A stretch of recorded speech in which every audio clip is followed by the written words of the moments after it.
Why was ILC 2016 so important? Well, obviously, it's dealing with an important issue, the global supply chains, and there are several governance gaps there. And we've seen the phenomenon called the race to the bottom, where you mainly have countries competing against each other for investment, and the investors are just pitting them against each other to keep labor standards low and wages low, in order for them to be able to capture a bigger part of the total value of a product. So it's the first time that this organization is dealing with an issue which has embedded aspects of extraterritoriality, and that's a little bit of a challenge, but we've done our research well, and there are definitely ways into that. And in fact, we've been living like in a century where everybody is speaking about globalization and how nation states are not in a position to deal with complex challenges, be that the climate change or rising inequality, etc. The issue there is that this economy, the global economy, the economy has globalized, but the institutions and means to deal with the problems of the economy and the global society are not there yet. So this is an effort to start putting a little bit of bricks, if you'd like, onto that structure that one day could lead us to something concrete. So with the ILC behind us then, what in your ideal scenario would be that something concrete? It would be a convention, and that would be the first step. A convention that would oblige governments to oblige on their turn the multinational enterprises that are based in the territories to apply rules throughout the supply chain. Then, of course, on a second and a third step, how that looks like in practice, although they are very practical ideas, for instance, coming out of the United Nations Guiding Principles, I'm talking about the due diligence processes and all that. They are going to be more built up on the way, and the ILO still will have a role to play in that as well. So a fundamental thing that is necessary is accountability. It is accountability, which is missing at the moment because of the governance gaps that I mentioned. You have governments where you have a good state of rule of law, and then you have some others where there are problems with enforcing their laws, or the law sometimes is not even there. And therefore, with the supply chain economy, where you have outsourcing and contracts being done between companies, what we call business relations, then you get all this system weakened, simply because a lot of the economic activity that used to take in the past place only in developed countries, where some good level of labor standards was upheld, is now transferred to developing countries. And not all of them, but many of them have a problem with rule of law, and therefore, the workers there are facing terrible conditions.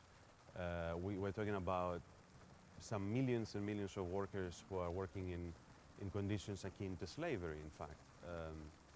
So therefore, the multinational enterprises are planning, the business plan is based on this very reality, and it's taking advantage of the inefficiencies of certain countries to enforce the laws. So you think there's intentionality? The businesses are doing this on purpose? Yeah, it is intentional. Yeah, definitely. I mean, it's how the system is working when you have a big multinational enterprise designing a product. Usually, the design of the product and the marketing and the branding of all these is where the most of the value is, and they keep that part for themselves. And then they outsource the parts of activity, the manufacturing, for instance, which is usually much more labor intensive, and it doesn't have that much value for them. Therefore, they don't want to deal with that at all. It's quite complex to be able to design a product and develop it and construct it, build it up in only one place, abiding by all the rules. So therefore they say this complex part, the manufacturing, they just outsource because there's not much value in there. Okay. And I know the ITUC has recently released some research on this, on value capture along the value chain.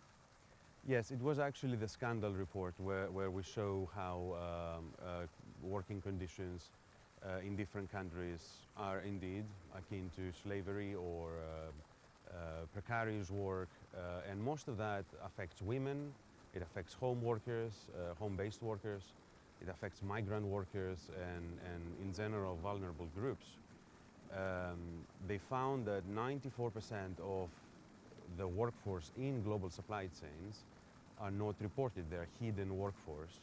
And much of that is also performing in the informal economy. Okay. So this, of course, means there is a gigantic governance gap when we're talking about almost 9.5 out of 10 of every workers. That's true, yes. Okay. Stepping back for a bit, talk to me more about the ILO. What does an ILO fit for the 21st century, which is a phrase you often hear? What does that look like? Probably it's going to be an international organization that creates those international instruments that are missing at the point. In the beginning, we have to be realistic. They will be forms of cooperation between governments in order to help some governments build up their inspectorates, for instance, or any other needs of capacity building they would need. There's also some area, some gap, if you'd like, of information, not in particular on global supply chains. It's a very well-researched area, but I can imagine in other areas. And then at some point they start building institutions themselves in the future, okay, where they can address the problems directly, if you'd like, from an international level. Now, all this sounds quite vague at the moment, but it's taking shape slowly. Okay. For the moment, the ILO, the members of the ILO have to ratify a convention, and in that way they incorporate it into their national legal framework, and that's how they apply the conventions. And we are making use, of course, of this very reality in order to bring these notions in first in the countries where we have strong application of law. So due diligence is a quite complicated issue, or it used to be, at least until 2011, when Professor Raggi came out with the Raggi principles. It's a set of 31 principles that explain the United Nations framework that was preceding them. And it was a report that was unanimously endorsed by the United Nations Human Rights Council and then General Assembly, with no tweaks, no changes in the document. And I think that's the first time it happened. He spent really many years of time interviewing people from all areas of the global supply chains. And its focus is on human rights, and of course labor rights is a very important aspect of that. So the due diligence means that companies have the responsibility to respect human rights. Governments, of course, we just reaffirm that they have the duty to protect human rights. And in the very end, the third pillar is the issue of remedy. So due diligence falls into the responsibility of business to respect human rights, and that happens, or it's fleshed out, if you'd like, in business putting processes in place that identify, prevent, mitigate, and in the end account for different human rights abuses that might be happening within the value chain. There is the notion of when a company causes directly a labor right abuse, they have to fix it and compensate directly. When it's linked to their operations, so they have contributed, that's the language there, to that human right abuse, they have responsibility to use their influence in order to correct it, and that plays a big role on how they're making their purchasing decisions. That Raggi himself says that it has put a lot of pressure in the lower tiers of the supply chain.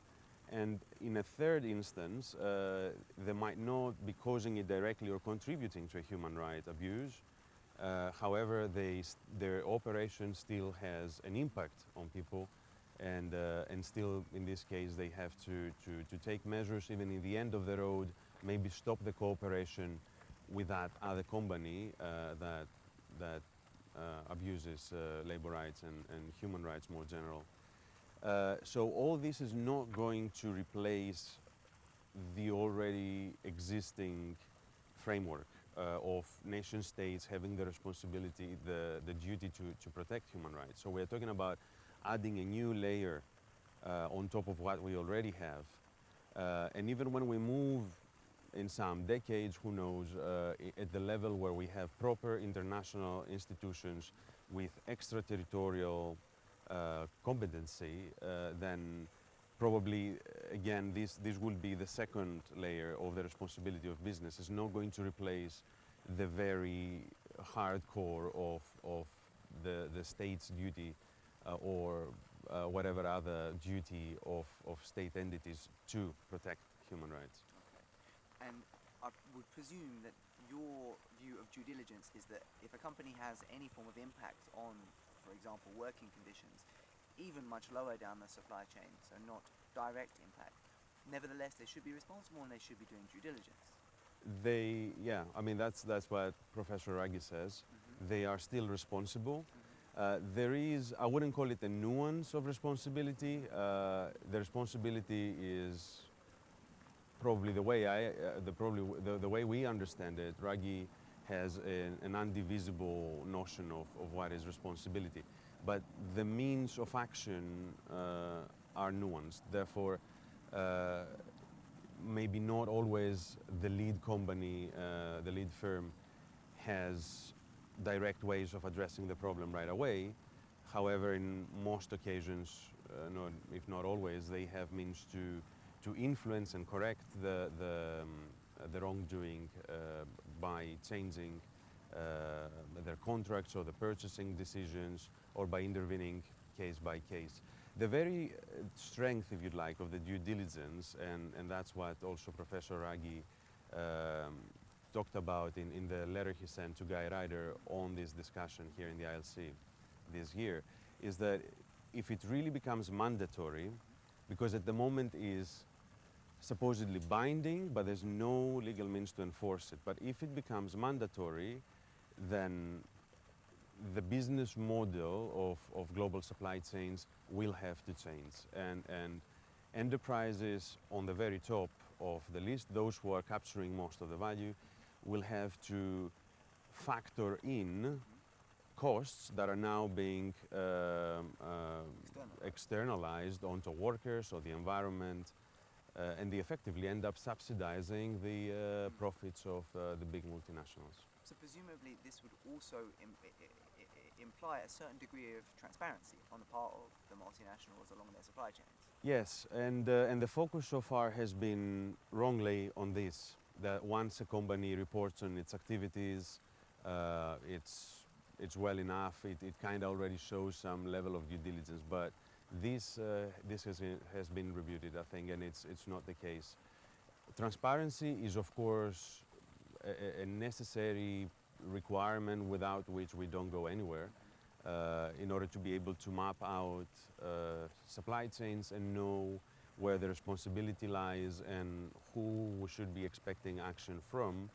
Again, I have to stress, apart from what the state's duty is. We're talking about always in addition to that. Therefore, yes, transparency is quite important, but it's not that once you provide transparency, you're done.